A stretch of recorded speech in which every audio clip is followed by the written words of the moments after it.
Alright guys, one of the points of contention, I guess, with Alien Earth has been the Xenomorph's design. It's an interesting one. I think personally for me, the design is okay.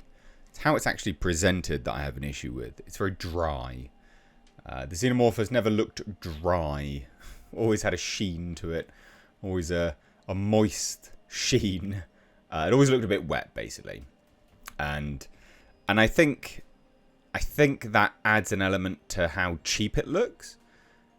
Is that they've presented it in a way which is very detrimental to it looking as good as it possibly could.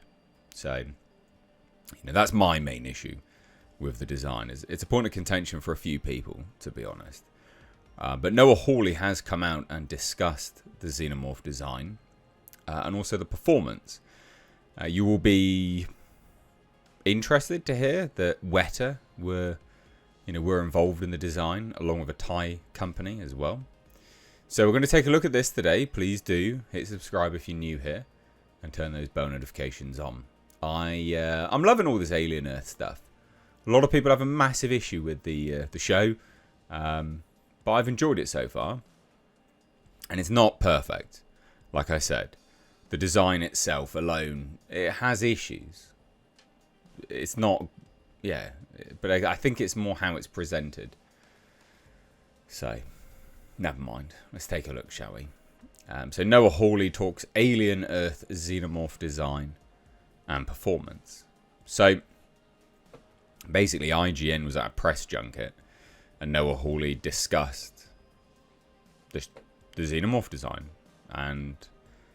and the performance. So he said, I had to protect the silhouette. My suit performer was not 7.5 feet tall. I was okay with that. He had a more muscular body. A lot of the suit changes were based on who the performer is. For me, the creature works best when we think of it more as a quadruped. The more you're down on all fours, the more the head is back. The shorter the smokestacks have to be on the back. He's talking about the dorsal tubes, etc. So there were some functional shifts that we did. I guess that does actually make sense as to why they don't really have any dorsal tubes. That's interesting. That is very, very interesting. So let's just break this down. I had to protect the silhouette. So what he's referring to there is quite literally just the silhouette. Can we get this thing to look roughly as it should? Yeah, okay, no worries. And not overly sure why, saying the creature works best as a quadruped. I don't necessarily agree with that at all, actually. I don't necessarily disagree with it. I do think it looks like it moves better when it's on all fours. I think it has an element of fluidity when it's on all fours. But that's interesting. It's interesting language anyway. And it does seem, as he says here, the more you're down on all fours, the more the head is back. It makes sense. It does make it more streamlined. But then I will say, if that was the case, why did you open with it on all, as in bipedal stance? That's a bit odd, isn't it? So, bit of an odd one, but okay. But yeah, I don't hate it. And the fact that they had to change elements of the suit because of the performer within it. Okay, cool. Short, more muscular. That's how they did it with the design as well. Makes sense. There were elements about it that especially in long form storytelling, I'm going to be working with these things for many years, I hope. And that's, again, just teasing the fact that it's going to be a multi-season fair, which I'm all for. I'm all for it. If I want it to be more of a quadruped, then we have to get into motion studies and working with the stunt crew.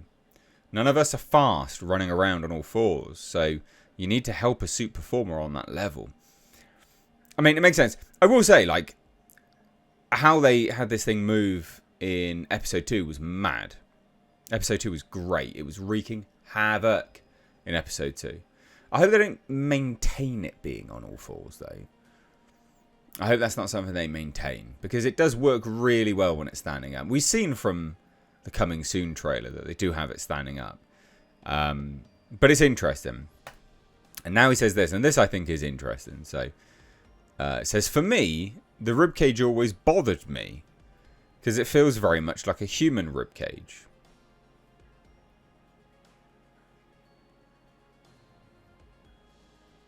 That's the point, mate. That's the point. It is a fucking human ribcage.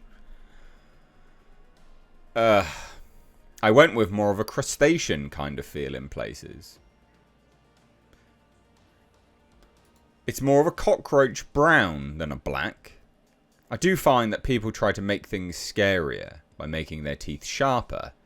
I actually find the flatter teeth to be more worrisome. That looks like it would hurt. Right. Well, and so that here's some of the pictures behind the scenes, right? Yeah, I mean, you can see the kind of cockroach brown. The colouring doesn't bother me at all, but this is the ribcage that we're talking about. Look, man, buddy, like, it is supposed to have elements of a human in it because of the DNA reflex. This is what annoys me about these things.